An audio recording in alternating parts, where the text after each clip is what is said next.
今年8月要考的教育部台湾台语认证考试，对今日开始报名。教育部也提供19岁以下学生报名免报名费。另外，伫网络顶头也提供线顶模拟测验，要互民众练习。根据着这教育部的统计，对107年开始，这19岁以下报名免钱以外呢，也发现讲这19岁以下的报名人数，一年比一年搁较侪。台湾台语语言能力认证。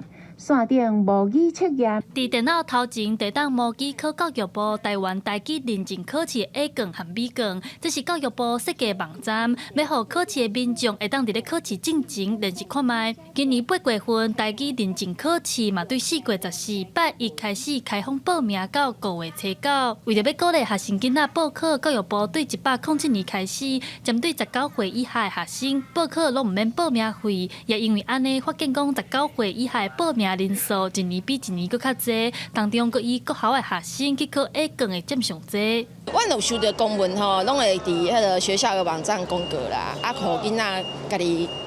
家长家己看吼，鼓励伊去参加啦。小学的这个族群吼，伊是抑阁会当听妈妈，甲听老师。但是我感觉青少年吼，你要去高强叫伊做一寡代志，有影就是爱伊家己吼，自主的意愿。根据教育部的统计，19岁以下报名台语认证的学生，伫咧111年有7065人，112年有14728人，到113年已经增加到16939人。若是人数愈来愈侪，通过率也愈来愈悬。对111年的6.6增加到6.9，到113年通过率一定来到7.5，有愈来愈进步的趋势。但是学者观察，通过率愈来愈悬，并无代表少年家的台语能力有愈来愈好的趋势。教育部报名免费，即个种类有影是家遮的人数有悬，好，但是我感觉是一个两极化的一个现象。你讲报名遮的学生有影程度真好，但是其他无报名的，伊的程度是普遍真歹。